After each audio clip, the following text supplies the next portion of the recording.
Welcome to the Bookworm Society. This is Samriddhi Patil, and today we are going to read a story called A Cloud of Trash. The author of this story is Karanjeet Kaur, and the illustrations are by Bhavna Vyasviparthi. Chiku was the unhappiest girl among her friends. She was certainly the unhappiest girl in her entire class. She was perhaps the unhappiest girl in the world. Friends? Chiku had no friends anymore. No one wanted to play with Chiku because she had a cloud hanging over her head, a cloud of trash. Orange peels and biscuit packets, broken toys and pencil shavings, twisted plastic bottles and colorful plastic bags, all surrounded by a swarm of buzzing flies. No one wanted to play with a girl who had a cloud of trash hanging over her. What if a rotten banana peel fell on your head? Yuck. Chiku couldn't even play hide and seek anymore. The cloud would always give her away. Let's walk to school together, she said to Sona. Sona ran off in the opposite direction. May I borrow your pencil sharpener? She asked Sweetie. Sweetie made a face and changed her seat to go sit with Asha. Chiku even had to eat her lunch alone. Chiku knew that she should have listened to her Amma. Amma always told her not to litter. Don't throw the banana peel on the road. Throw the empty biscuit packet in the dustbin. But Chiku never listened. She only laughed and kept littering. Then one day Amma became very angry.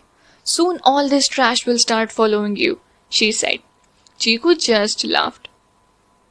The next morning Chiku woke up to a foul smell and the sound of buzzing flies.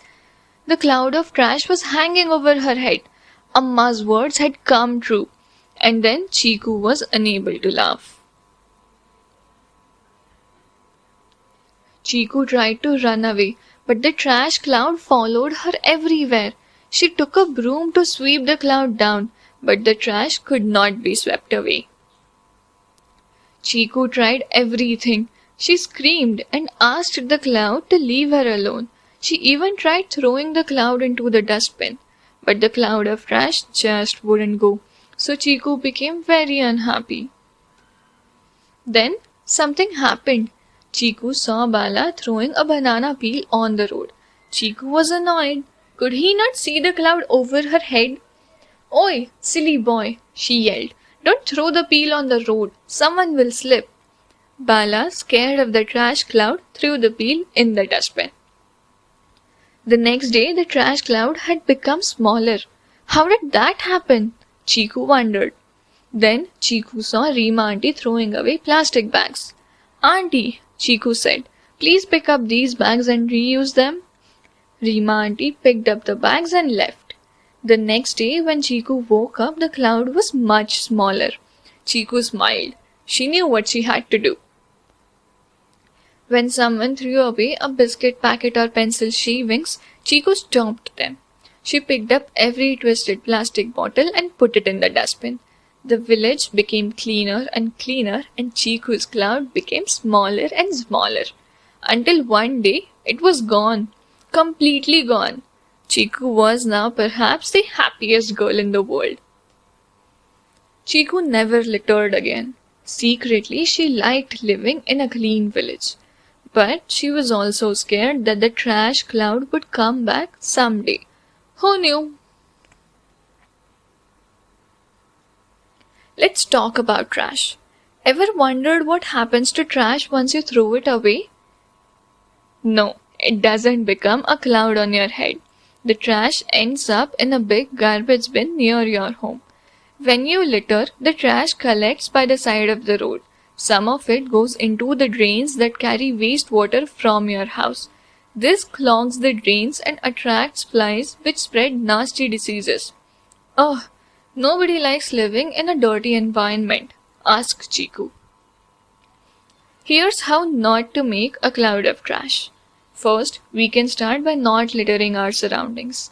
Second, always throw waste into a dustbin. Look around for the nearest one. Third, After you eat a banana, don't throw it on the road. Put the peel in a small bag until you find a dustbin. Fourth, there are many things that you may think are useless, like the paper bag into which you put the peel. But not everything is waste, so don't throw the bag with the peel. Take it home and reuse it. And finally, the last one, cover dustbins so that flies can't get inside. We hope that you have liked this story. Tell us in the comments below how you would like to keep your surroundings clean. Stay tuned with the Bookworm Society for more such stories. Till then, take care.